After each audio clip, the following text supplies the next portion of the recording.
is delicious.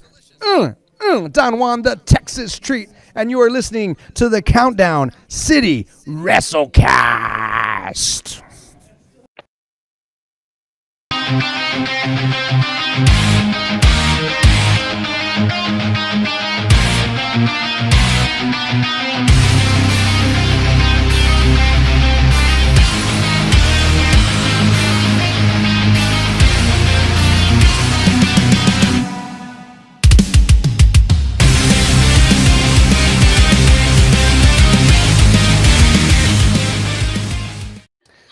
What is up, heels and baby faces? Welcome to another episode of the Countdown City WrestleCast. I'm your host, JC. Joining me is that guy, Tommy. Hello. And we got Big Mike. What's up, guys? More than halfway past through 2024. Let's go. Keep You know what's amazing? Yeah. What's that? I never really realized how far into the year we are until you make a reference like that, and then it hits me. We're in freaking July already. And then it hits me. Oh. Yeah. I mean, you're not wrong. Yeah. If it's a little quiet in my house, it's because I'm the only one in here, guys. Yay! My son is hanging out with his grandfather. Okay, I was just about to ask. I was like, wait, I know the situation. Adi and Tina are out in Louisiana. Adi is currently playing in the Pony World Series. Oh, it's in Youngsville, Louisiana. Yeah. And had 2 games today, won both. She got to pitch in both games and struck out 3 batters, so she's killing it. So, yeah. man. Yep. It must feel good to be athletic. I wouldn't know, but you know.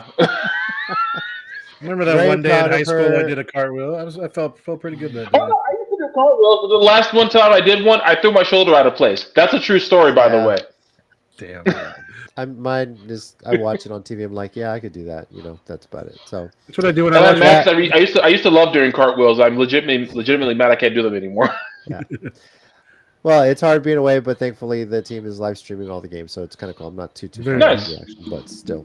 Anyway, today we are going to be recapping Forbidden Door because we didn't really talk about a whole lot in depth too much last week, and then of course we're going to recap everything that happened this past weekend with Money in the Bank and Heatwave, and probably talk about all the other stuff that happened on Raw and NXT and AEW Dynamite this week because there's a lot to unpack. Yeah, so. but real quick, let's start off by giving shout out to Jey Uso for the greatest yeet of all time, the yeet and run, because that man would survive a horror movie any day. I love it. I love it. I want to see Jey Uso in a horror movie where he lives now. Yeah. So, I guess, do we have any big wrestling news to talk about, or should we stay there for you? Because there's a lot that's going on. I was like, there's a lot of wrestling news to talk about. Yeah, there actually is a lot of wrestling news to talk about. When you want to get into it. Yeah. I mean, let's recap, and I think we'll hit the news at the end, maybe. Yeah, chronological order here, right? Yeah. So. Okay. Full disclosure, I didn't get to see a whole lot of Forbidden Door because with the All-Stars and my wife's birthday, happy birthday, Tina. Yes, she's had a birthday this past weekend. Yeah. Miss you. Oh, my God. I think I forgot. Happy birthday. Yeah. Oh. So... I'm glad you said that because I've got a confession to make. What's that? I haven't been able to watch it either. Oh, great. So just like when I'm in summer and hopefully no one, that I work with is watching, I kind of completely detach from the idea that I'm a teacher and I have a job. So it just like goes in this vault in the back of my mind that I keep till soon in July when I figure it's time to start thinking about it again. But for some reason, especially after Superhero Comic-Con, wrestling for the most part has kind of slid into that vault also, and I've kind of stopped. I did watch Money in the Bank. Mm-hmm. I also didn't really watch Heatwave, so this is going to be you guys carrying this show today. Oh, fun. Okay. Well, I'm assuming, Tommy, you got to watch Forbidden Door because most of their. I mean, because of how the day played, I had to skip around on some things, but I caught most of it. Okay. What really stands out to you from what you saw as like just the kind of the moment? I know there's a lot that went on with Forbidden Door. There always seems to. Yeah. What is kind of the moment of the night for you? So. Honestly, I gotta be honest. I think the moment of the night was the fact that they really did pull the trigger with keeping Swerve as champion. Mm-hmm. Because I think everyone figured like I think like AEW and of course Osprey has gone on record as saying now that they all figured that now it was just a matter of time before Will won the world title, and this was kind of like their kind of like crowning Swerve as the heir apparent. Like he is the guy of the company right now. Well, I mean, and for obvious reasons, Tony Storm and Mina Shirakawa are becoming friends. For that as long as that lasted. We'll talk about that later. And they, speaking of Swerve, though, with what happened tonight, they set up a hell of a match for All In. They certainly did. Yeah. I just realized I should have said, sorry, real quick, the reason I didn't watch Forbidden Door is because I found out who the Learning Tree brought in as their third, and they should have never disrespected Jeff Cobb like that and put him with the Learning Tree bollocks that I refused to watch. So that's actually the reason I didn't watch it, not because I'm just being a really bad bum this summer. Well, that's a shame because literally 5 minutes later. I saw that with the Learning Tree. I saw the results, and I was like, okay, Mike's got to watch this, and I want to know his thoughts are about this because this has got to be one of the more conflicting moments. Why does he only come in as Jericho's hitman? Of all the things, he came in like years ago against Moxley with the Inner Circle. Yeah, like not every time they bring him in, but so often. Like, why for Jericho, man? And I know earlier Jericho was still fun and entertaining. This Jericho, again. I mean, he's got old people money. He's been in this a while. He's got a lot of money saved. He can hire him to be his hitman. So I mean, I guess so. Makes sense. Kayfabe. Yeah. So kayfabe, sure. Angel, I didn't really watch Heatwave either. I was in the hotel. My Wi-Fi sucked. I really hope the hotel did not have Spectrum. I'm just going to throw that out there right now. So sorry to all those people who had to do that yesterday. So real quick, 2 matches that. Well, actually, you know what? I can't even say 2 matches that stole the show because like a lot of them I think were just really good. Mm-hmm. But shouts out to Zack Sabre Jr. Orange Cassidy holding it down. Zack Sabre Jr. even said it himself. If you don't think Orange Cassidy's a good wrestler, you're an idiot, more or less. Dare I say the fact that Zack Sabre Jr. said that's probably arguably one of the biggest moments in Orange Cassidy's career, as far as someone of Zack Sabre Jr.'s status to say that about him. I feel like Zack Sabre Jr. his whole persona of being a complete jackass is just that, a persona. He appreciates good wrestling all the time. And he knows Orange Cassidy is a good wrestler. It's just that people don't want to acknowledge it because A, he's in AEW, and God forbid they have good wrestlers there, according to some people, and B, because he has the lackadaisical gimmick, which is just a gimmick. That doesn't mean the guy can't go. It's kind of follow that logic. That means the Undertaker can't go just because his gimmick was no selling a lot of the hits he took, which is absolutely ridiculous because Undertaker's one of the best guys ever. Yeah, and honestly, and we can kind of get into this with some news that came out this week, but anytime you become like, and I know he's not in this exact situation, but when you become that top guy, like especially in WWE, you wrestle a very specific type of match that doesn't always focus on your in-ring ability and focuses on your character and that kind of stuff. That's why Hogan was always criticized for things. Cena was criticized, all those top guys, because it becomes less about the in-ring work and it becomes about the gimmick, like you say. So hitting what you're known for, your trademarks. Yeah, what people want to see. It happened to Stone Cold too for a bit, and then he went out and said, "No, I can wrestle," and he showed it against. I think it was Kurt Angle, right? So, I mean, I think one of the few guys that's never happened with was Shawn Michaels and Bret Hart. Because like they would still do their signatures, but they would go out there and wrestle. They would just go. Yeah. Also, Burnsy's going to speak for me on Forbidden Door for the rest of this time. So, all right. Burnsy just said he watched it. So Burnsy gets to typing. Yeah. So Burnsy's thoughts are my thoughts for the rest of this little part. Thoughts, you guys, on obviously Mercedes Moné winning the championship. Britt Baker, DMD comes out to make an appearance. And Stephanie Vaquer, we're thinking, maybe she'll get a rematch at some point. News reports have come out. She's apparently signed with WWE. Yeah. She ended her contract with CMLL and New Japan suddenly, and apparently she did not put Tessa Blanchard over, by the way. So just throwing that out there. And apparently Shawn Michaels already congratulated her on joining NXT. So yeah, and she responded with a heart. Yeah. So, I mean, in all honesty, just hope that works out for her. Yeah. I mean, the couple of matches I have seen clips of their match, and I saw her match. What was it on Dynamite or Collision before that? Yeah. The week before. So yeah, she can go, and if they I saw someone already putting like, you better keep her away from the LWO and all those Hispanic stables on the main roster. Dude, I'm so convinced that's exactly what they're going to do with her when they put her on the main roster. It's not even funny. I don't even mean that to be mean or anything like that. It's like that's where she's going, guys. I don't know what y'all expect is going to happen. If she does it, fantastic. That'd be a great move to not put her there. But I am not as optimistic as some of you guys are. If the LWO goes the way of the NWO, where it like grows exponentially from week to week, I'll be excited over the fact that WWE is actually signing Latino and Hispanic wrestlers, because there's a long time where that really didn't happen. Okay, so, what would be so the LWO to the NWO? What would be the LWO's version of that in 2024? Something that like copies the LWO as like not a parody of it, but like. Instead of showing up in a limo, they show up in a pickup truck and everyone just jumps out the back, kind of thing.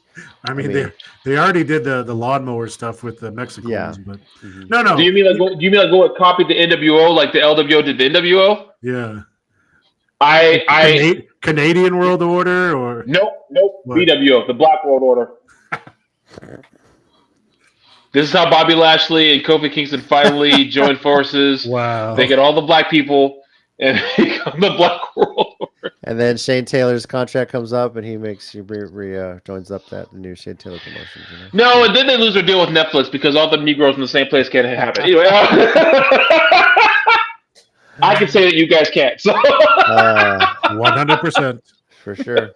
Real quick, back. Oh, sorry. Go ahead. Real quick. I don't think Jason's as hyped for Vakir signing with. What does it say? Oh, I'm pessimistic as hell. Yeah. We'll see. Yeah. Well, I'll put it this way: the first time I saw, it wasn't really the first time, but I did get the honor to see Stephanie Vakir in New Japan when they were in Dallas for the show. She wrestled Mayu Iwatani, and I'll put it this way: if you're someone who can go toe to toe with Iwatani, and like just hold your own and like really make it a good back and forth, then you're someone special. So she's definitely a special talent. But I don't know. I'm just not on the same WWE hype train like a lot of fans are right now because of WrestleMania being so good, especially because this weekend, and we'll talk about when we get there, didn't leave me with the best opinion of their booking right now. Oh, interesting. Okay. I'll go ahead and get this over early. The results this weekend, I was disappointed on several occasions. I really was. I will also say for her, she's not a former gymnast or NCAA athlete, as far as I know. So she might not be pushed as much in NXT either. So that's because they didn't start from the ground up with her and say, look how well we did. Now that being said, when we get there, solid performances, and I'm going to give them their props on that. But we'll talk about it when we get there. Okay. Jason says for Steph, wrestling is not the problem. Sounds like he's worried about her promo work. I don't know, but we'll see. See what happens. Well, I mean, as far as I know, Spanish is her first language, and I don't think I've ever actually heard her cut an English promo. Oh my God, my tongue would not let that sentence come out. Jeez Louise. Hey, well, they made it work with Asuka, Io Sky, and Damage Control, So I mean, they're on top of the world right now. Well, they were for a while, but just that. And I'll go with JC. I'll give them credit. They were on top of the world for a hot minute, and dear God, it was longer than they ever were when Vince was in charge. So yeah, but that's a low bar. I could high jump that bar. Look, I'll put it this way: when the bar is set so low, anyone who even attempts to go over it, I accept that. Let's be honest. We could trip over that bar for crying out loud. Yeah. And there was still, at least someone tried. I don't care. Anyway. All right. Is anyone comfortable giving a rating for Forbidden Door, by the way? I'll give it a rating. All right, go ahead, Tommy. What's your rating for Forbidden Door? And later on, guys, if you ever watch it, we'll just let me know. We'll add it to our database here. So, All in all, I'm going to give it a 4.75. Not a perfect show, but it was pretty close in my opinion. I even didn't mind the Naito and Moxley match that everyone seemed to crap on for some reason. I don't know why. It didn't seem like their best match ever. That's fair, but it wasn't anywhere near as bad to me as everyone was saying it was. But that's just me. okay. One other quick thing, Sure. and I don't remember if we talked about this last week or not, but the storyline for the TNT title is that the Bucks wanted to hand it to Jack Perry. Christopher Daniels came down as a interim EVP on behalf of Tony Khan and said, nope, we're going to have the ladder match, and you got to qualify to get in. Yeah. I don't remember if Jack Perry cheated in his match. He may have cheated to get into the ladder match. But once you're in a ladder match, you can't really cheat in the ladder match. No, anything goes. So he won the title in the ladder match.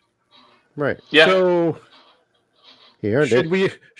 that's what I mean. Yeah. Like, he's kind of supposed to be a heel, and he made it look like he did all this stuff to, like you said, to earn it in a sense, which I just feel like is kind of odd for a heel. Well, I mean, and then he got the heel size right back when he lawn darted Marco Stunt to the turnbuckle. So I think that kind of he's still a heel. But Yeah, he's still here, but just a weird so should Christopher Daniels just let him give it, or we got a ladder match out of it? So I guess there's that. yeah, that's the point, right? Now we got a lot of match out of it. I don't care.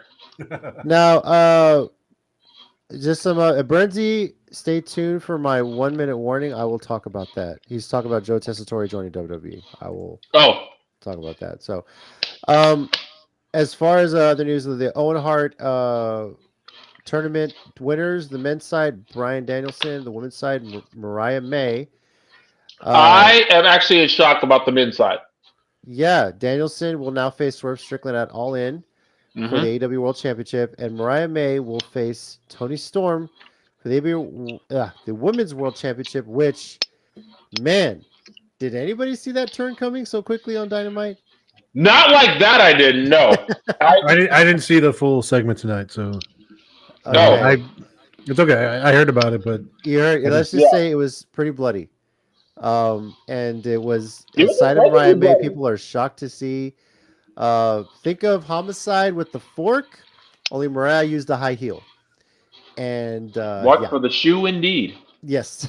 So I think this is going to be hype going into for sure. So yeah. Mm-hmm. I knew it was going to happen eventually. It had to. They've been building this up for the past year, so I was like, okay, she's got to turn on her at some point. I thought Forbidden Door would have been it that that moment, but to do it now, that was more shocking. And I gotta say, that was impressive. I honestly didn't see it coming like that. Are you surprised that Mariah's the heel and not continuing? No. I'm surprised that the turn happened like it did. No. I get that, but I'm asking, are you surprised that it makes Mariah look like the heel and Tony's still the face? Not at all. I totally with the run Tony's been on, there was no way they could make her a heel anymore. Like she would have had to turn on Mariah first to make her. I guess that's what I mean. I saw Mariah turning on her long before if Tony had turned on her, that would have shocked me way more. Okay. It really would have. If Tony had turned on Mariah first, that would have been more surprising to me because I actually saw Mariah turning first. Sorry, Jason. But the thing is like, with all the buildup of this, the way the fans reacted, are they really going to treat Mariah like a heel in this? I know it heel actions and stuff, but do you think the fans are going to be also using a heel? Am I right? Yes. Yeah. See what you did there? But I feel like the fans are going to be behind Mariah more than they are Toni Storm on this, you know? I mean, Toni Storm is still going to be Toni Storm. I don't know. It might be a split thing, 50-50, you know? I see more of a split thing than that. If anything, honestly, dude, I got to be honest with you. I see more people siding with Toni Storm than Mariah because, like, she's so freaking over right now. Mm-hmm. It's like so I think Mariah's going to do the whole, I was just using you bit and and just kind of run down her unless they do maybe kind of almost in a Swerve Hangman way. Yeah, that was the intention was one heel, one face, but then that kind of shifted. I read what did I read somewhere? Hangman has the most justifiable heel turn in wrestling. He's not wrong. Yeah. It's not wrong. That's like that's so true. Well, All In's going to be pretty epic. This is kind of on the top of AEW for sure, coming out of Dynamite as well. So, we'll see what else gets added. All right. Let's talk Money in the Bank and WWE for everything else. So, yeah. Well, we already got Tommy's initial thoughts here. Yeah. Well, yeah, I kind of want to hear it because I'm. Yeah. So let's let you know what? Here's what I'm gonna do. I'm just gonna read the results and watch Tommy's face so I get an idea of what he is or isn't happy with. We'll start with Drew McIntyre winning the Money in the Bank contract. Okay. Sami Zayn defeating Braun Breaker. I was on the fence about that until Raw. Then I was like, okay, now I see what they're doing. I didn't hate it. I was like, oh, that's a weird choice. But now I see what they're doing. I'm like, okay, I take it back. This is gonna be really good. Damian Priest defeats Seth Rollins and Drew McIntyre after McIntyre cashes in his contract mid-match to make it a triple threat. Okay, here we go. Tiffany Stratton wins the women's Money in the Bank contract. And the Bloodline, consisting of Solo, Jacob Fatu, and Tama Tonga, defeat Cody Rhodes, Kevin Owens, and Randy Orton. All right. So obviously, this is something that has been debated about online. Is Drew McIntyre winning the contract and having called this shot in the weeks prior, cashing it in mid-World Heavyweight Championship match, only to be interrupted a bit mid-match by CM Punk, which it is a no DQ by definition of a triple threat match. So, Tommy, we'll start with you. What are your thoughts on this turn of events? It didn't need this. The Punk McIntyre feud did not need this. Punk didn't need to jump him again. Not like this. I mean, he was going to jump him again, of course, but not like that. It didn't need the briefcase. It didn't need Drew cashing in like he did. It just didn't need all that. That's what kind of killed it for me, because it's like, why did y'all do all that? I don't understand. Okay, so here's one thing I read that and before I say this, let me make this clear to everyone who liked it. I'm not knocking you. I'm not saying what's wrong with you. Why you like? No, if you liked Tommy it, thinks you're the worst. No, I don't. I really don't. Like if you liked it, that's cool. I mean, again, this is pro wrestling, and none of us are booking it. None of us own stock in this company. This is all just opinion. In my humble opinion, this is a waste of the briefcase and the waste of the whole hype around the briefcase. Because one thing I read was they said they probably had their champions planned out for the year. Yeah, I get that. Every company should. But the briefcase adds an extra layer of, oh, will it happen? Won't it happen? That's just fun in wrestling. And now that's gone already on the men's side of things. The women's side of things, it's still going to be fun because Tiffany Stratton, I think, is going to do some fun things with it. But with the Drew thing, I feel like that was just a waste of the briefcase. That's how I feel. I feel like there are 5 other guys who could have, maybe they didn't. And let me make this clear. Even if my pick, Jey Uso, had won the briefcase, I'm not saying that meant guaranteed he was going to win it. I would have liked to have, of course, but I don't think that is guaranteed he's going to win it. But I feel like Drew having the briefcase, then cashing it in, and then Punk costing them the win. And I mean, what? Drew already bloodied up CM Punk in Chicago. Apparently, they hate each other. What was one more match gonna do? Except, I mean, I hate you even more than that time you bloodied me up and took my bracelet that has my wife and dog's name on it. Yeah, but it's also just him constantly costing him the title over and over. Okay, I get that, but I feel like that ship sailed with Clash the Castle. I mean, I mean, honestly, how much more could he have screwed him over than screwing him over in his home country main event by being the referee? He could have he cost him a guaranteed like an 85 to 90% guaranteed title. But 80%, I believe. that would have made more sense if Drew had cashed in after the match was over. Well, that's true. Okay, That's true. I will agree with you Mhm. that I think they overthought the booking to make it a triple threat so that Punk attacking him didn't cause a DQ. I will kind of agree with that. Also, it didn't help with the weird botch on the That was Rollins something else I was pin. going to mention. Yeah. Yeah. So But go ahead. yeah, I was gonna say on that botch and Bubba Ray looked at that on Busted Open. From what he could tell, it seems that whether Damian Priest took a spot and he was knocked out cold for a moment. So that's why he didn't kick out when he was supposed to. It was supposed to be a kick out versus someone not hitting the music at the right time. But the problem is like, yes, old school with a referee, if their shoulders are down, you count to 3. The problem is it would have killed the entire finish they had planned. This And was a that's big true. moment. That's why I've kind of like let that moment go because I get that point. Yeah. Maybe Seth has to sell a kick out because he knows it's coming a bit, but it was one of those fluke things where he was momentarily out and then that kind of thing. Well, that's according to Bubba Ray and I don't know. But things he knows. He also, I feel like they overbooked this because then it also leaves you that you get to come back to that CM Punk Rollins feud eventually. And that's why I think it's genius. That's why I think this whole sequence is genius. Yes, he already screwed him out of Clash of the Castle, but then McIntyre gets his way into the ladder match. So Punk, okay, if he gets his guaranteed shot, if and when he chooses to cash it in, and yes, double McIntyre for cashing it in on a triple threat when neither side was really out. But once it's in, it's a triple threat and it's no DQ. Punk inserts himself to interrupt that, take away his shot at it. He already burns the briefcase. But what he inadvertently does is pisses off Rollins for something down the line. We know we're going to get McIntyre Punk at SummerSlam. That seems obvious. I mean, in like a Hell in a Cell death match, like who knows?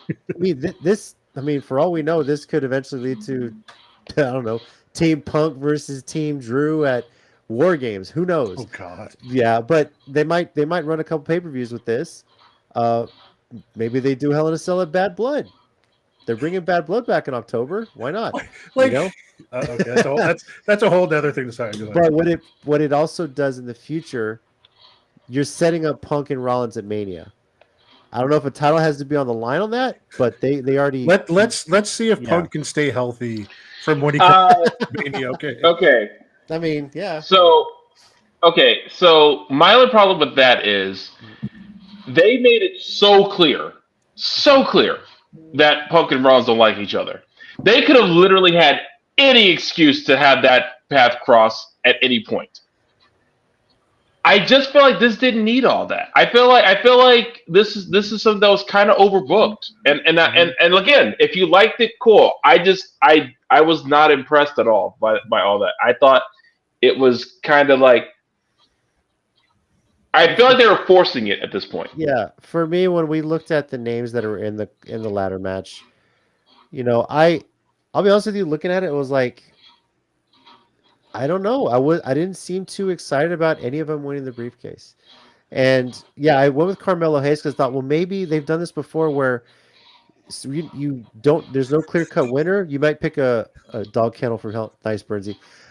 He says dog kennel from Hell match. Maybe you have a ladder match. There's no clear cut person who could stand out. Maybe there's one or two. In this case, it would have been McIntyre or LA Knight or Jey Uso.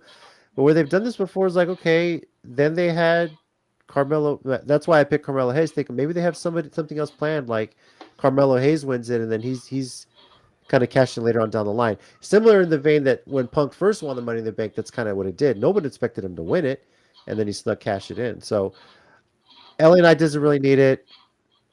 Jey Uso, probably doesn't need it. The other three names in there, and then you got Drew McIntyre, and then the way they booked it. So, now the Tiffany Stratton win, you're gonna have some fun with that, for sure.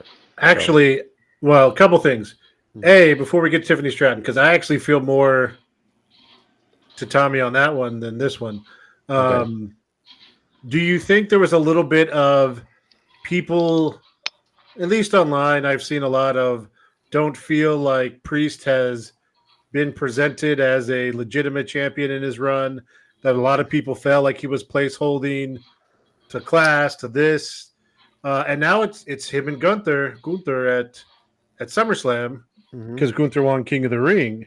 And I feel like people are going to be in the same place with that. Oh, okay, you're just holding it for Gunther now, dude. What if he beats Gunther though? You know? Well, my thing is like, you know, I've kind of gotten past the whole this world champion just holding it for someone else argument, because I've heard it throughout the years, and like the more I hear it, the less steam it gets to me. So it's like I don't feel like if he loses to Gunther, that's what that means. He was holding it for him all along. I really don't believe that. I just think, you know, good decent title run, and you know, Gunther wins it if that happens. And that's if.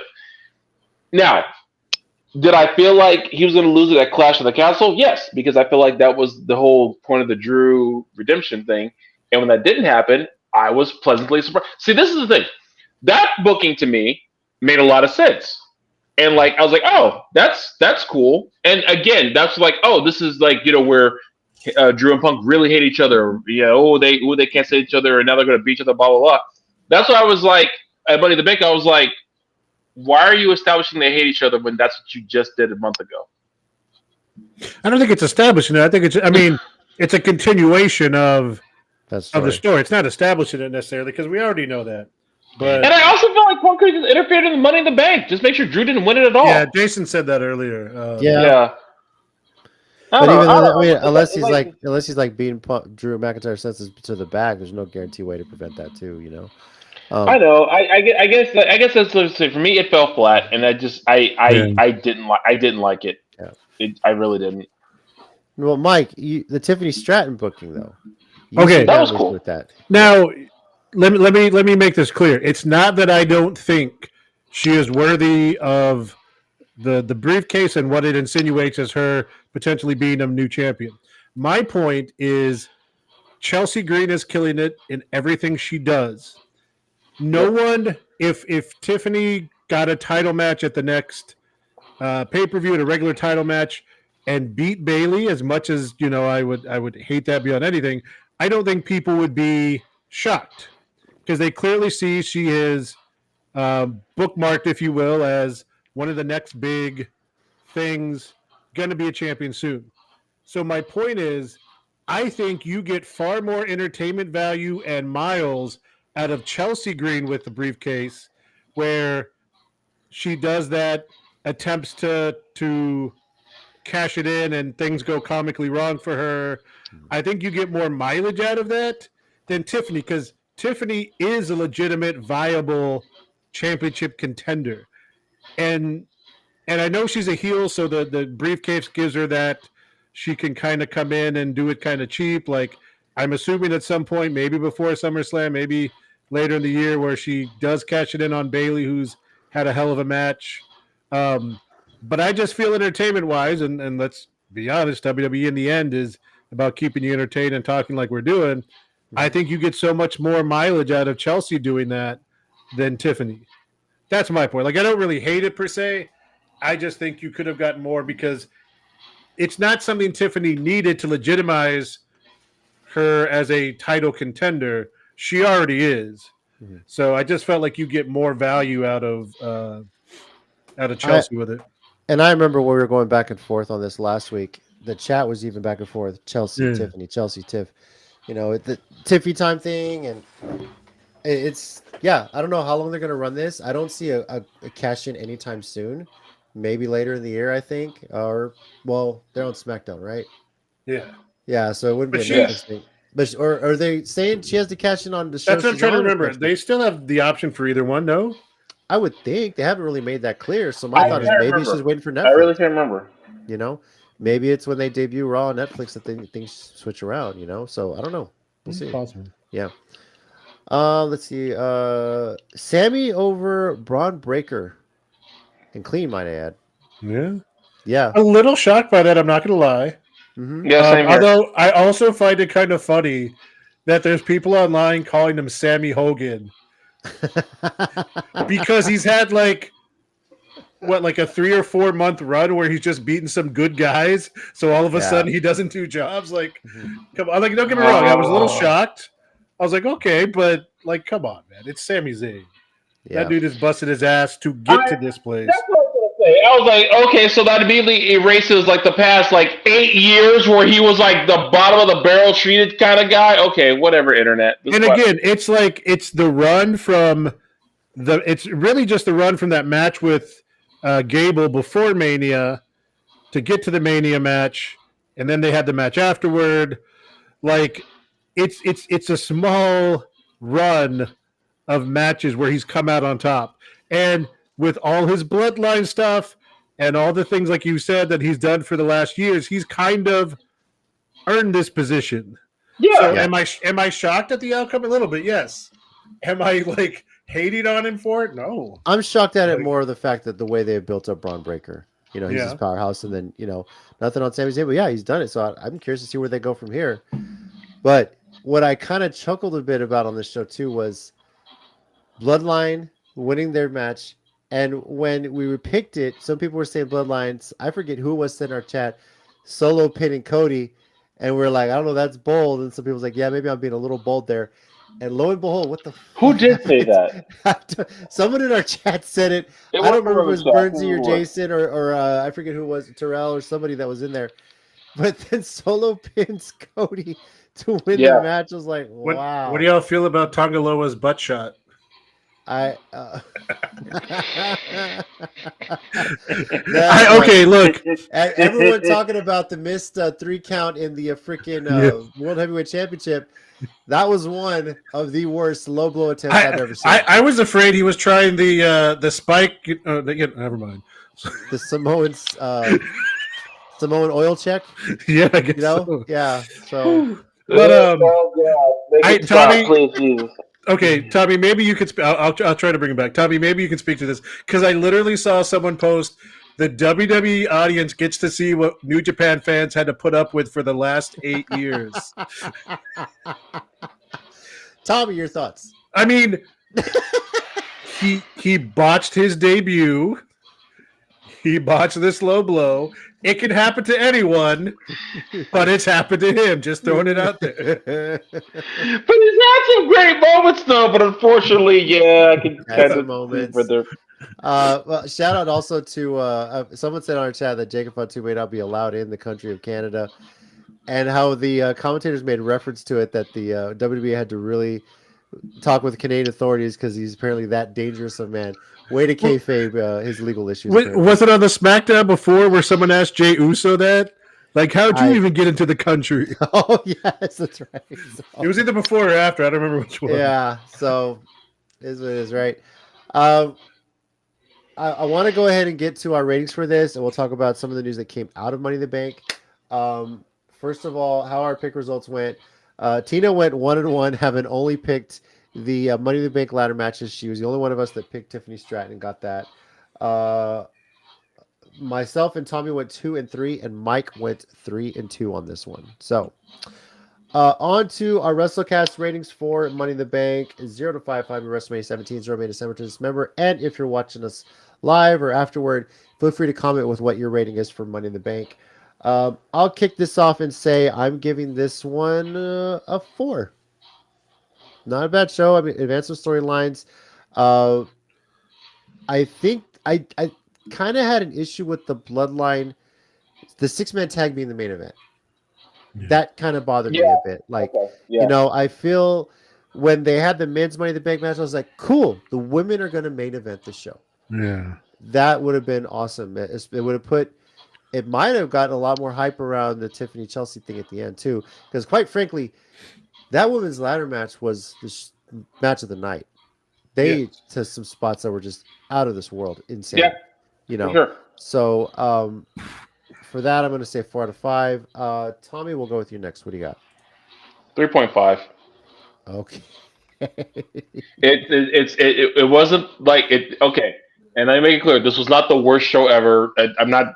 Some people are going way too far with that. It's like, I'm sorry. I remember watching WWE in 19, 18, 17, 16. yeah. The last So yeah.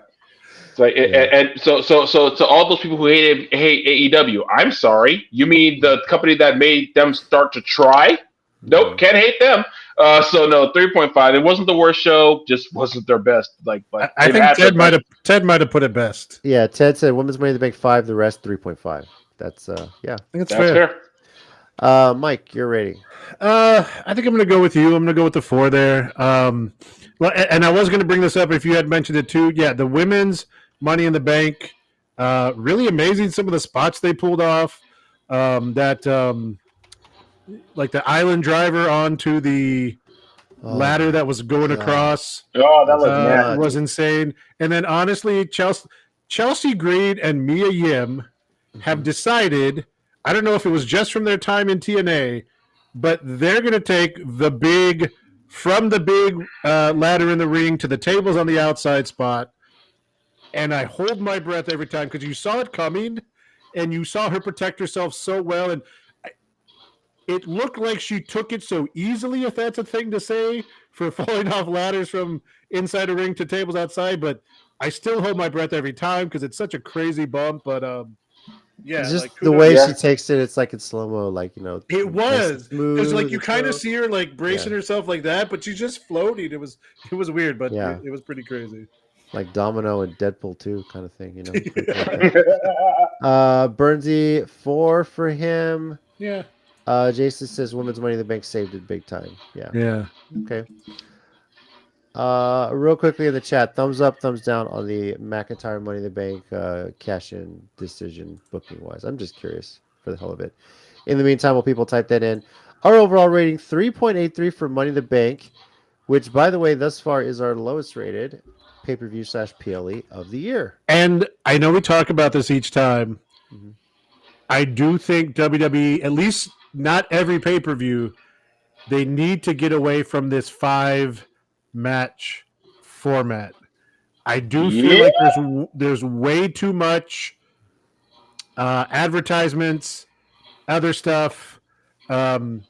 I know it works well for NXT, and I'm not saying every pay-per-view has to go back to like 6-7 matches, but I feel like it's in kind of a funk now, and I don't think that helped this show. Like, I know it's Money in the Bank, so you got to worry about those 2 ladder matches, but I think there was at least 1 or 2 more you could have thrown in here. At least one more to me. Let me pose this question for you then.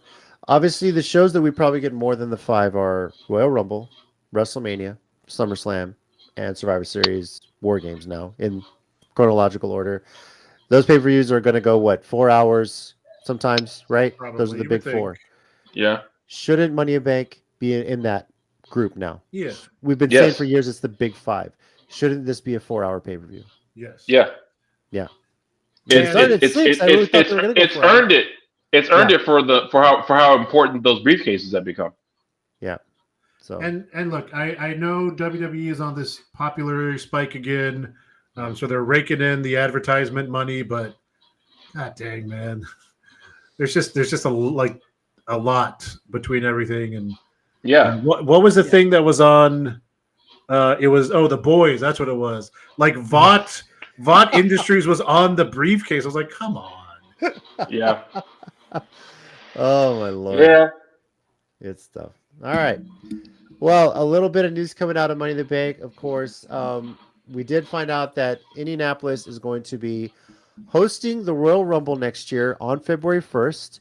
Then they will also host SummerSlam next year and WrestleMania the following year. They kind of threw that out there. So, Lucas Oil Stadium, having hosted all that, and they're going to be basically getting the trifecta. I wonder if this is the way they're going to be going with these events now.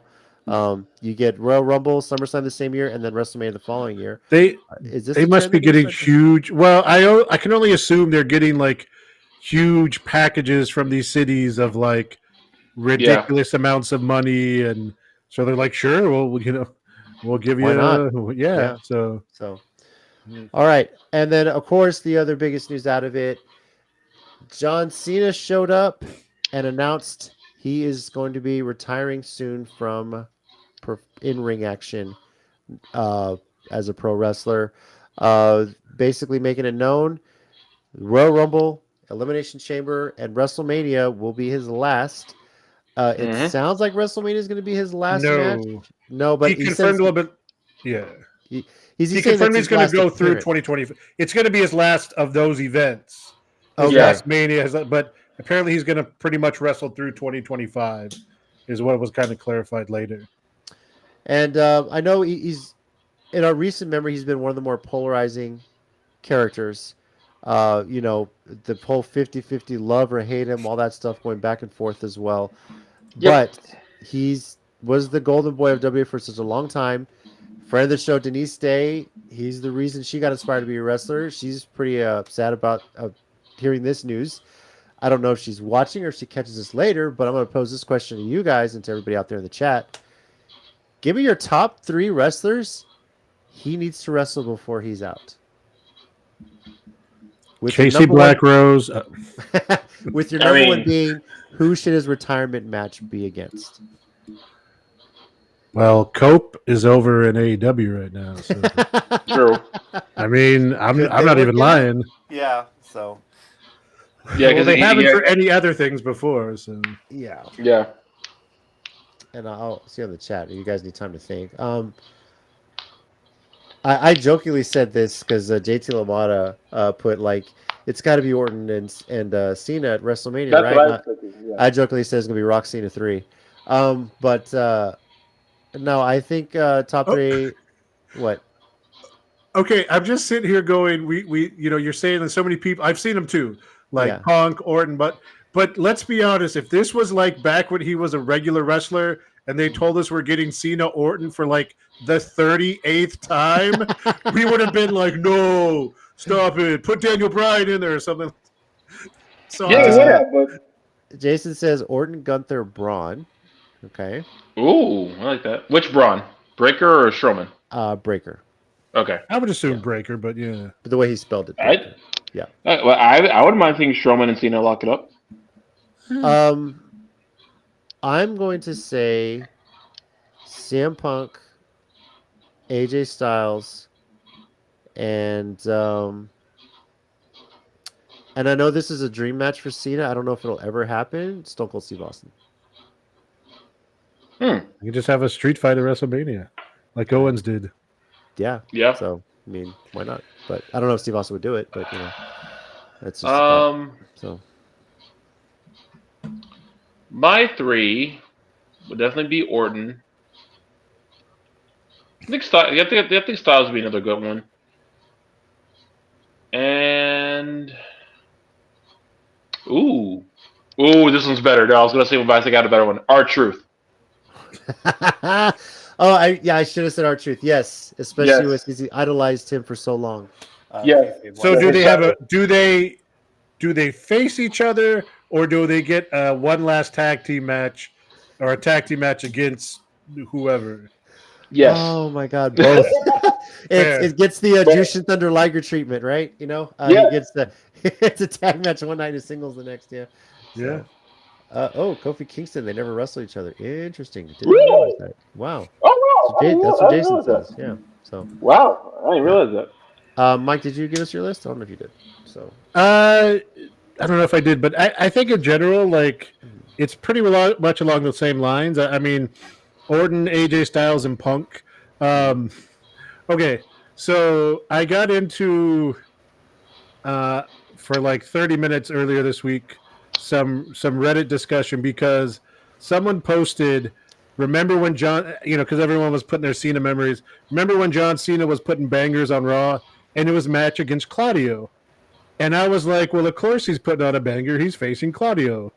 He's one of the best in the world. And then everyone was like, no, actually, he put on bangers with a lot of people. And my only point really was that it wasn't just Cena putting on a banger.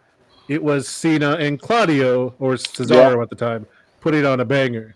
Yeah. And, well, I'm going to save a little bit more for my 1 minute warning. But, yeah, and people were like, oh, you don't think he's that great? I was like, I do, but I was like, there's also some times where he wasn't putting on bangers. He had a long career. Yep. You know? Yep. So- Bernsey says, "Say his name and he appears." I believe in Joe Hendry. Nice. Look, they at least need an interaction of That's some true. sort. If They it's do. not a I agree with match, that. Give It's not me a a match, mic between LA Knight and Joe Hendry. That's what I want to see. Give me that Oh, at some yeah. point. That would love to see that. So well, did they? Well, no, because Joe's just been TNA recently. Never mind. yeah. So Yeah. all right. Let's move into NXT Heatwave. By the way, when it comes to TNA, remind me about that when we get to the wrestling news. I heard a rumor. So Okay. Is this an Umbrella Academy? I heard a rumor. No, I'm just kidding. All right. Good reference, by the way. Thank you very much. I like that. I still need to catch up. I think I'm a season behind. No. NXT Heatwave, and dare I say, it was better than Money in the Bank. For those that watched it, yeah, this stole the weekend. It really Yeah. did. Mike, did you get? I'm trying to remember if you got to see it. No, I didn't get to see the whole thing. No. Okay. Let me start this by saying, Obafemi is a goddamn powerhouse. But Dude, Wesley put up okay. a hell of a fight. Okay, real quick before we go further, that dude is a mutant, like from X-Men. Like what I'm saying is that big motherfucker is straight. Okay, if he had a mutant, then his whole skin is laced with vibranium. We found this guy. His name's Obafemi. He's not the power. He just doesn't exist because that SOB took a grown ass man and launched him like a helicopter, and I was like, well. Nice knowing you, Wesley. Mm-hmm. Jeez Louise, bro. Yeah. Wesley is lost, cannot challenge Femi as long as he's champion. But it did set up the Rascals reuniting on Tuesday on NXT. Which that was the weirdest thing in the world to me. Also, yeah. Do you think Cody Rhodes brought back the idea of not being, because that's a couple times where in WWE recently where you lose a match, you don't get to challenge again. I realized that, but I didn't make the Cody Rhodes connection until you mentioned it just now. Well, just because that was like his big. A lot of people felt like that really hurt him in AEW, and it felt like he was doing a noble thing. Then it kind of turned into like, how do you book it out of it? So it made sense to me in this situation because I swear to God, Wesley's like one of the only challengers Obafemi's had thus far. Yeah, you're not wrong. It didn't make a whole lot of sense to me on the Rollins case because Rollins literally is just trying to get his rematch. Yeah, you know, right? So, or well, not really. Yeah, basically his rematch. So that's kind of where I look at that. Yeah. But yeah, I've said it before. Obafemi is osmosis with athleticism, and I stand by that. So, dude, and real quick, I know this has nothing to do with the match, but the promos he cuts for a rookie, yeah, you believe it. You believe every word that man says. But is that out of fear or? Oh no, you're right. I'm terrified of him, so you're right. So yeah. Match of the night, though, in my opinion, I think the woman stole the show. Roxanne Perez versus Lola Vice was insanely good. One that if you're gonna watch any match, watch that one. And they were like, okay, we're not quite the main event. The main one, the 4-way, and it really made the 4-way step up their game. So it's back and forth between those as match of the night. They really put a hell of a show on there. The tag match is great. I mean, top to bottom, this was a fantastic show. It really was. Tommy, tag match surprised me. Huh? The tag match surprised me with the result and the match itself. It was really good. Yeah, I was gonna say the result. Like I haven't seen all of it, but the result surprised me a little bit. But Chase, I don't know which side, but like Chase University has been one of the stalwarts of NXT since their 2.0 days, and I don't think Andre Chase gets enough credit for what he does in his character, in his teacher get up and his sweater all the time. Yeah, when he wrestles, and but yeah, I'm a little surprised at that too when I saw it happen. And just the way the storyline was playing out, because they really played on the whole Frazier Axiom not getting along thing and stuff like that. But they just managed to put it together for a win. You know, that was kind of the surprising thing for it. Yeah. Also, by the way, this is what I was going to mention earlier. Kalani Jordan, Sol Ruka. Mm-hmm. Awesome job. I know. Like I made some points earlier, but I'm not going to knock the talent of people who clearly came in with zero experience, put the work in, and killed it. They did. that like the animal thing is like same thing. It's like I always find it interesting because like to me it's like a case of like it feels like they should have been doing this all along, and maybe they should have, but they found it when they found it. Great job, they were killing it. Great work. But yeah, I just want to point that out because I thought that match was really good too. Now the Fatal 4-Way. Look, Javon Evans went off.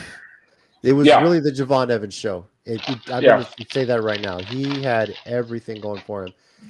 The finish was fantastic. It was. You've seen videos of the finish, Mike. If you haven't, I have. Yeah, you have. Yeah. For it to end that way, with Ethan Page just knocked the fuck out after a trick shot was hilarious. But and keeping it fair with the weekend, who won disappointed me. I can't lie. Yes. Sorry, that disappointed me. I can't lie. It's a little strange. Yeah.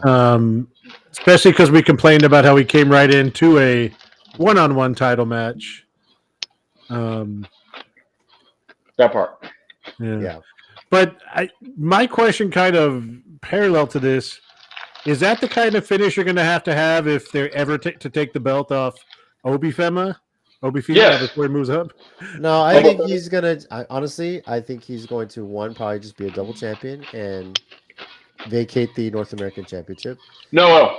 Yeah. I got it. Mm-hmm. How they beat Obafemi is they're going to have to find the human who was in that pod from Krypton, right? And he joins the WWE, and then they wrestle in a loser finally admits they're an alien match, right? So he's wrestling Doomsday. Got it. Yeah. So. Yeah. So okay. I mean, is he not? Is he not wrestling Doomsday? Hey, you got one guy who could take that motherfucker. You met Smallville Doomsday not a couple weeks ago.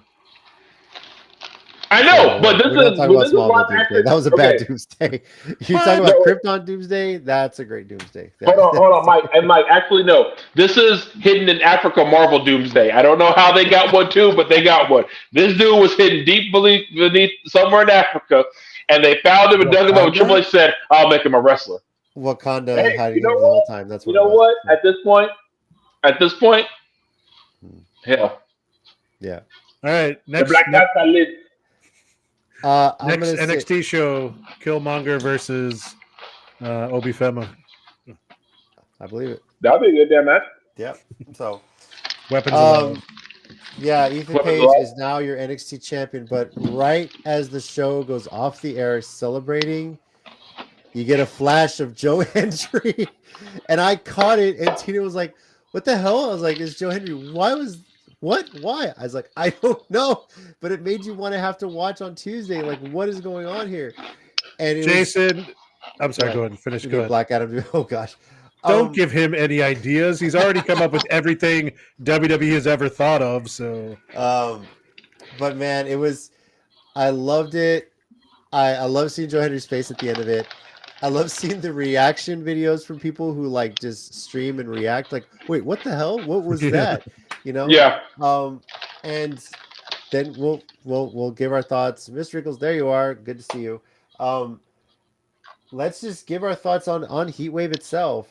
Ratings. Tina went 1-0. She only picked Roxanne Perez and got that right. So as long as Roxanne Perez is winning, Tina's probably going to be going 1-0 on these. Sure. The rest of us went 2-3. Hard one to pick. Yeah. Yeah. Very difficult one. So again, WrestleCast rating 0 to 5. I'm giving this one a 4.75. This was a fantastic show. It really was. I enjoyed this one a lot. Much better than Money in the Bank. And I'm not saying Money in the Bank was bad, but this one really just stole the weekend for me. It was amazing. And I was very glad I watched it. Kids enjoyed it. It was so much fun. Tommy, what about you? 4.5. 4.5. Okay. Because, dude, I'm sorry. Ethan Page winning it really killed it for me in a way. Because all I can think about is the criticisms AEW gets. And like TNA gets. And other places get.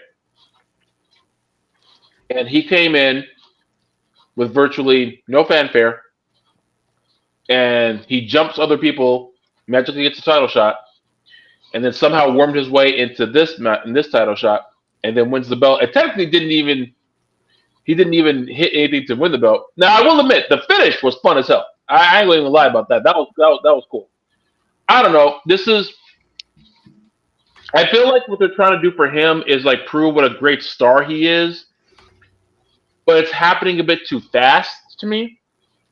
You could have really had a storyline build up with this. You could have had him be like the terror of NXT for a while and then have him win the belt. That would look better to me. But then again, let me see how it plays out. If I'm wrong, I'm wrong. It's all good, But that's just how I feel right now. Okay, Mike, I don't know if you're gonna give a rating. No, I'm gonna refrain since I haven't fully seen the whole thing. But because I see Jason's comment here. Yeah. Do you think Ethan winning is a shot to AEW? It's a dumb shot. I can't say no, but I want to say no because that's dumb. Like, you don't prove anything by going, look, we took this guy that you had and made him a champion. Like, first of all, it's NXT, so let's not get confused about main roster NXT stuff. And also, like, it doesn't really prove anything. Like, we've talked about it. Like, both rosters are getting bloated. You're having people jump back and forth. Andrade was in the we've talked about Andrade. He was in the ladder match, but before that, he was the speed champion. And since he's come back, he hasn't really done anything of note. People go to AEW, they kind of get on and, some of them aren't really doing it. So, like, it's, again, the AEW versus WWE stuff is kind of dumb in a sense. And I really hope it's not something like they think they're taking a shot at AEW. Because, I mean, Ethan Page is a good wrestler, but I agree with Tommy. This came on kind of fast for what it was. But it was a fun finish, like you said. And I want to just point this out.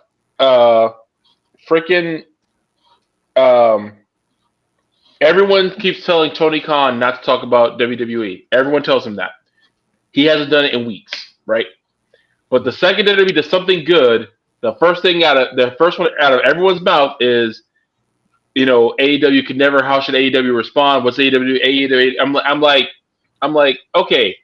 Either admit y'all want to suck Tony Khan's dick or don't. But stop doing this back and forth shit because y'all getting on my damn nerves. So we're gonna change it up a little real quick because United 210 is in the chat. With Stash listens to Joe Hendry theme like 10 times a day. Okay, Stash, it's pretty good. It's time to get the Stash ready. Then okay, Stash. I'm just gonna say this: are you really making a play to try and get Joe Hendry to appear at United 210? Because that would be. We're saying his name. We're saying his name, just waiting for him to appear. Wrinkles, Trick's chase was way better than his reign. And unfortunately, that's true. It's true. And it's true for a lot of people. We've talked about that at different times. Because it's like in movies where the first movie is all about getting to a certain point, and then the sequel's not as good because the entertainment's in the chase and making them, seeing them achieve their goals. Defending a title can be done well. It's just not very often. Yeah. So my thing is with this was like, also, I'm wondering I hope Noam Dar's okay because that whole thing was building up, and then that went literally nowhere. I thought I saw he may be injured. I got double check. Yeah. So the other thing, I hope he's okay because that whole build up went nowhere. So. Yeah, I think there was an injury on that one. Yeah. So. By the way, shout out to United 210. I actually did make that show this past Friday. Really good show. All right. And sorry for eating, by the way. I'm super hungry. All right. Our overall rating for NXT Heatwave 4.625. So. Yep. Wow. What? Oh my God. Tommy, I don't know if you know Mr. Wrinkles, but he said Tommy too old for Cheetos. You never told me. So here's how I feel about that. When you come and take the food out of my hand, then I'm too old for it. But by the way, if you ever reach over to my whatever I'm eating, try to take my food, you're gonna see how much of a nigga I actually really am. So don't ever try to take food out of my hand, playboy. Casey Blackout, United Heritage Champion in the chat. What is up, Casey? What's up, Casey? We also got Sean in the chat. Yes. He had 5 successful backbreakers that I remember counting at the show. Nice. Well, let's talk a bit of wrestling news because there's a lot to unpack here as well. Talk about what happened on Monday with Raw. We'll start with that. Biggest news, obviously, though, is the return of Rhea Ripley. Look, Carlito is becoming that national treasure that we have. Yo! On Sami Zayn. Carlito! Yeah, he's found a good spot. Yes. First of all, when they all came in the room and Damian Priest, Wepa. And then freaking Carlito, I don't know, it was pretty hard to be. Hey! Yeah. Get out of here. Yeah. By the way, that is like my new favorite meme of them all around the corner, and like JD and Finn Balor look like they're Scooby-Doo characters.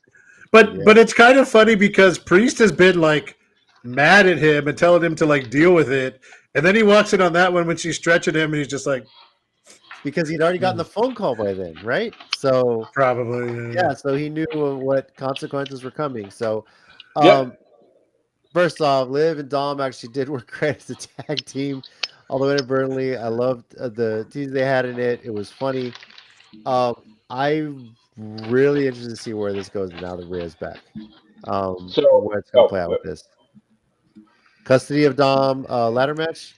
We really gotta build that up. I mean, that's what everyone wants. But just come on, give us what we want, man. Can you imagine if they put him in like a Sting harness and like literally do like have him up there, or maybe at least a cage? They got to put him in a cage somewhere, right? They just like a cage hanging from the side of the ring, like Jericho. Yeah. So with the little shark cage that they've done a few times for different things. Oh, please, dear God, happen at SummerSlam. It's got to happen at SummerSlam for sure. So yeah. Yeah. But like, also, I love all the edits to Shaggy's "It Wasn't Me" for Dom. I've seen some of those. I haven't seen those yet. That is basically what he did when she got to the. Oh, mommy's back. Yeah, what? No, nothing happened. What? Nothing happened. It wasn't me. So. You didn't get to the camera? I kind of did, dude. Every single week for the past like 3 or 4 weeks on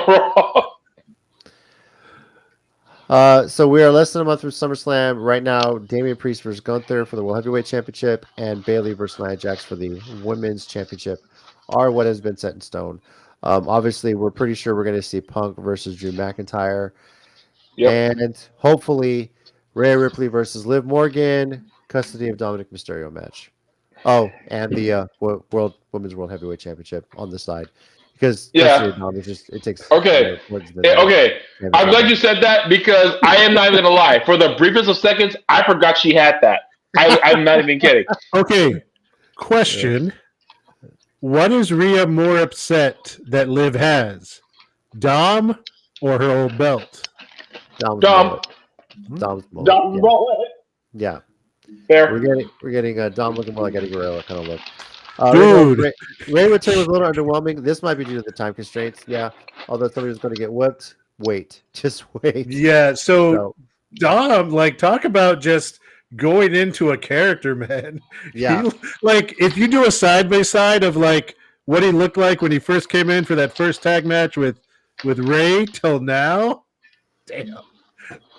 By the way, I love Damian's response when freaking Dom said, "You sound like my dad." And he said, "You know what? I'm starting to understand your dad more and more every week."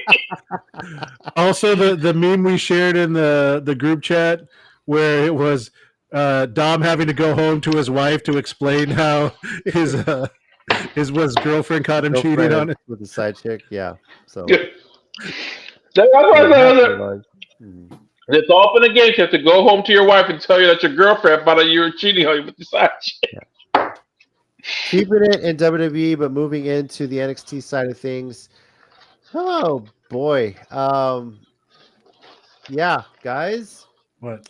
Joe Hendry showed up. Yes. And it was awesome. We said his name and he appeared. Yeah.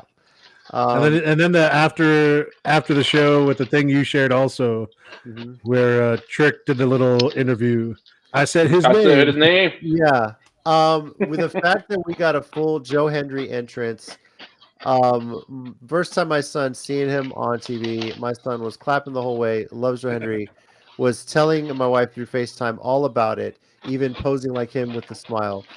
Just enjoyed it. And it's still crazy to me to see him get a bigger pop than anybody else the entire night on NXT. Dude, his name it's crazy how over he is. With the TNA logo next to his name, because he is still technically a TNA wrestler. Yeah. And gets the win.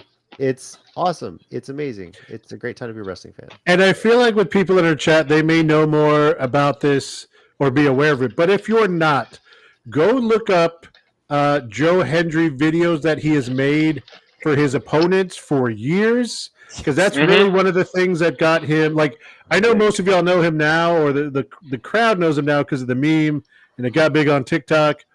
But go look up, and this goes back to his days in like the England wrestling scene and going around Europe, making videos, what's that? World Culture Pro and Defiant. Yeah. Making fun of his opponents, like hilarious. And he still does it. Like you've seen it if you've been watching TNA. He's been doing it, yeah. If you haven't seen it, find the one he did for Drew McIntyre. Oh, it was Drew. Well, look for Drew Galloway when you search. Drew Galloway. Yeah. He did it to the song Blue. And he said, "I'm Drew." Da da dee da da da. He's got some good ones over the years. Yeah. You watch it back. Drew even admitted this. He said, "I had to try so hard not to laugh because that was the funniest thing I'd ever seen." I don't remember what he has one for Scotty Too Hottie from a couple years ago, as well. He fought him at like an indie show or something. Oh wow! Or an IW, one of those shows. Yeah, like there's a few out there that are pretty hilarious. And look, with all the hype that this is getting for Joe Hendry, we could be talking, and we're going to talk about a Slammiversary next week. We could be talking about him potentially becoming the next TNA World Champion, because he is in a match for that at Slammiversary. And with all the hype he's getting, with the appearance, he's fast becoming TNA's golden boy right now. Like, why not put it on him at Slammiversary? So, much to talk about as well. And you had the TNA Women's Champion go on NXT, so why not have the men's? Yeah. Why not? And possibly take on Ethan Page. I mean, Trick, I know it's not the ideal finish for Trick losing the championship. Maybe Trick is getting up to Raw or SmackDown soon. That's the only reason I can think of. Because I feel like he's ready, honestly. I feel like he should have another reign, though, and lose it in a more poetic way, I guess I could say. Maybe. It depends. If we're still talking wrestling news, I heard a rumor about TNA. Well, it's not really a rumor. It's just like, rumor. Go for it. Past their early August tapings, from what I've heard, they don't have any more scheduled. This kind of happens from time to time. It just takes a little while to find a venue and stuff because they're constantly. But the working theory that someone had was, does this mean WWE is trying to buy them? Possible. Because that's for sale. Yeah. So I mean. Maybe we can get into this if it becomes more of a rumor. But to what end? What does WWE do with TNA if they buy it? Does it get it moved into NXT? Does it become a fourth brand? Are you just buying the tape library? To me. I mean, yeah. For the record, if they buy it, I don't want to hear them knock AEW for wanting to for calling it Forbidden Door ever again. Because I heard that recently on an interview from Nick Aldis, because Triple H did this one time too, of saying like, oh, that's that's stupid and gimmicky, and or calling it the Forbidden Door. That's I'm like okay guys, I get what you're doing, but first of all, hypocrites. Secondly. If you don't want, if you just say we don't see, we just but don't knock another company for putting a gimmicky thing to it. I'm sorry, gimmicky thing. You mean like that time when your current COO used to chop at his crotch and tell everybody to suck it? That kind of gimmicky thing that used to happen all the time? Okay, cool, whatever. I don't know. I don't mind the competition. I don't like the hypocrisy of saying like something like that is beneath them. Like, oh, that's beneath us. We would never do something. Yeah. Get the hell out of here with your bullshit. Yeah. Also, like, I know Triple H done really good things in management recently, but you can go back and look at his entire career as a wrestler and getting in behind the scenes, and there's a lot of things we can talk about that we just kind of have accepted or forgotten. So yeah, is a lot of learning. Let's just put it that way. Now, if this rumor ends up becoming true, this is a matter of history repeating itself. It's much in the similar vein of the ECW WWE thing. ECW is making guest appearances. Obviously, they weren't going both ways, other than Taz one time. But this is potentially kind of the road it's going. Don't know if TNA's up for sale. Don't know if Anthem is looking to, but they did have some management changes not too long ago that they were heavily criticized for. So it's very, very possible. And that's why the person, I was on one of the wrestling groups I'm in. That's where they got the theory from. They were saying that could be one of the reasons that they would not sell it to Scott D'Amore when he was offering, because of that. So which to me is a terrible idea. We just got to talk about bloated rosters, and they're going to buy a whole another company that has a full roster. You ain't gonna tell me half of them ain't gonna get fired within the first 6 months. Unless they redo the invasion angle and do it correctly this time. So, but I will say this: if they do end up buying TNA and getting access to that, AJ Styles immediately needs to change his entrance music to what he had when he was in TNA. Just gonna throw that out there right now. So, yeah. All right. With that, we'll move into. I don't think there's any other wrestling news, right? BOW is this weekend. Oh, BOW, yeah. If you want to give us a quick rundown of what. Yeah, I think I'm actually going to be back there, Tommy. Oh, awesome. So what we have on top: BOW tag titles in a 4-way match. Culture Shock defending against Property of Self. Smoke the Reaper and was it Mo Kelly and Bushido Kings. Alexander Crowley versus Rilo King. Ooh. Clinically Hit is defending the BOW 6-man tag belts against T.Y. Shane, Lawrence Patella, and Omega. Anarchy Ash has an injury right now, but Hilda is going to team with, of all people, by the way, Shay Carmichael. That's going to be fun. Defending the BOW women's tag belts against Morgan Mercy and Shade. Question. Yeah. Will she bring the Mission Pro Cup to BOW? I don't know. Want to find out. I kind of want to message her and tell her to bring it. Anyway, also, London. She doesn't have the cup yet. What's that? You talking about this coming Saturday? No. Yeah, she is in possession of the physical cup. Oh, it's yeah, not technically hers, but she physically has it. Yeah, I see. Yeah, there was a video a couple weeks ago. I think she had it on a mission too, if I'm not mistaken. Yeah, she. I didn't watch it, but yeah, she did. That's what I mean. I literally it's kind of that thing where it's like it's not hers, but she's taking it. So I see. She's keeper of the cup, if you will. So. Yep. Yeah. JL defending her belt against London Dior. Juju versus Vassan Hasiri. I don't know if this is a title match or not. I'll know when I announce it. Zeke Rose versus Brock Bain, and the main event: Chase Owens defending against the ring bully Steven Remsen, which that's gonna be quite the test. So it's gonna be this Saturday at the Woodlawn Gym. I will be there. Come on and hang out. What time and when do doors open? Start time is 7. Doors open at 6. All right. Very cool. So check that out if you're in the Santo area, Woodlawn Gym. Let's see. Boom. She took over on Mission Chase says. All right.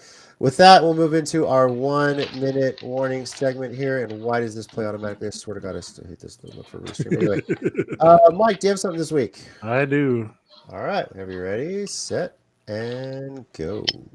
All right. So first off, since you mentioned it, and I saw the reel earlier today, if you do or are watching this, Denise, I want to kind of apologize and hope you don't take this personally. These are just my feelings and the way I see things. So John Cena's retirement announcement, everyone was online and they were crying and they were kind of sad about it. And for me, the best way I can describe this is I feel about him very similar to the way I felt about Kobe Bryant. I recognize his greatness. I respect the hell out of him. I'm not turning down or taking down anything he's done. I'm just not personally a fan. Right? As someone who has watched his entire career, that Super Cena era in the middle was not the most fun thing to watch. And to be honest, he hasn't been a full-time wrestler for years now. So when people talk about like, oh, he's going to retire, he's not like, I feel like he's kind of been, and he's just been coming back. So I respect him, and you know, and he deserves everything he's got. He deserves to be in your or in many people's conversations for Mount Rushmore. You know, one of the best of all time. It does annoy me with stuff like Michael Cole on Raw was like, "Oh, John Cena." A lot of people call him the GOAT. He's the greatest of all time, and they just kind of say he is as part of WWE's like, say it enough, people will believe it. But I'm not sad. Like as I've gotten older in a weird way, I haven't got sad about, oh, these old wrestlers coming back or their last match. Like they've had their run. They've done good things that they need to retire. Like also be thankful that this man can retire seemingly in good health. Doesn't seem like someone who's not, gonna do what all those stars from the 80s did and have all these horrible health problems. So that part, and kudos, have your retirement year, do your, Michael Jordan, Kobe Bryant, everyone gives you your flowers when you show up at the last show. And yeah. All right. Jason, damn. I'm assuming he's talking about this. This is just a money grab. I mean, isn't everything WWE does a money grab? I mean, do they have to have a whole Hall of Fame ceremony they sell tickets to? Just throw it out there. Okay. Tommy, you have anything this week? Yeah, I do. All right. You ready, set, go for it. Okay. Let me make this clear. I didn't like all the booking decisions that happened this weekend. That does not mean that I am the end-all, be-all authority. Does that mean I can't be proven wrong later by some of these decisions? And that does not mean I am looking to argue or tell anyone that they're stupid for liking this. If you like what happened this weekend, like JC did or like Mike did with some of the ones I didn't like, great. Have fun. I'm not saying that you're wrong. These are all my opinions that I'm allowed to have. And I am saying, as a wrestling fan, the reason I'm pointing this out is because I may not agree with everyone's thoughts about it. That doesn't mean that I can't see where they're coming from. And then the people who have talked to me about it, like you guys have, yeah, you liked it, but you understand why I didn't, and you see my point. And that's how wrestling can work. We can like something, not like something. We can agree, we can disagree, but it doesn't have to be a vitriol hate all the time. We can oh, I like that booking decision. Oh, I didn't like that booking decision. Well, but the show was pretty decent all over. I know I may have given Money in the Bank a low rating, but it was not the worst show I've ever seen. I just didn't like some of the things that happened. So, it's just how I feel. Wish politicians would listen to that too. JC, I can only do so much in the 1 minute you give me, dude. We know someone will listen to you because of your race, and that's just the truth of it. So. No, you're right. I told someone that. I was upset earlier. They said you should stay angry. I said I'm black. That doesn't always work out for my people when we stay angry.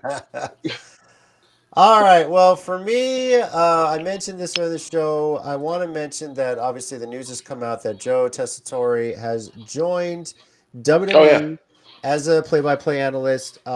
Most likely teaming up with, I think, Wade Barrett, they said is who he's going to be, or with Corey Graves. And it's gotten mixed reviews. Yes, he's still employed by ESPN, still going to be involved with that, much in the same way that Pat McAfee is still doing his show through ESPN and his other channels. But everyone that is saying this is not going to work out, I don't have the video pulled up, but just go back and watch Raw when Pat McAfee did the Telestrator thing. This is going to be great. I think that was hilarious, by the way. People from different worlds come to be involved with wrestling. They bring their own flavor joining WWE. Joe Tessitore is going to be awesome. He's going to be great. He's going to do his thing. He's going to bring a new look on things, a new sound to this. And who knows? I don't know if he's got a gimmick. I don't know if he's got the telestrator much in the same vein of Pat McAfee, because that is going to be hard to top. But it's not going to be as bad as Mike Adamle. I'm just going to say that. So enjoy it. Okay. Congrats to Tessitore. It's going to be awesome. Which one is Tessitore? What does he do? God, he does a whole bunch of shows on ESPN. Let me pull his picture up.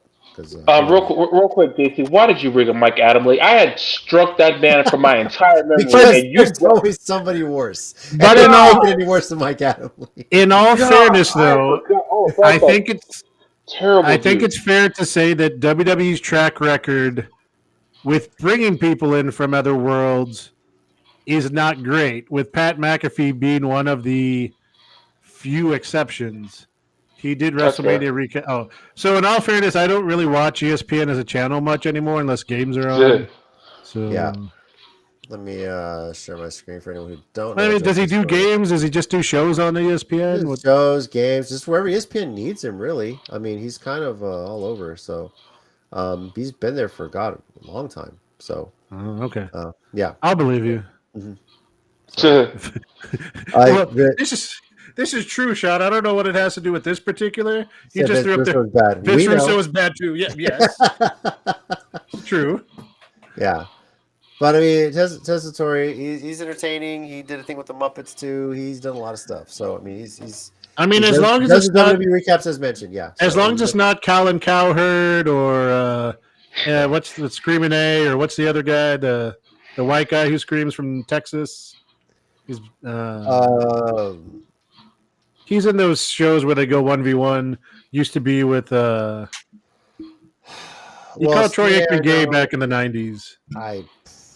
He's probably on FS1 now, so I don't even watch it. Yeah, so just throw that out there. Yeah. But I mean, good luck to him. We'll see what happens. Yeah. We'll see.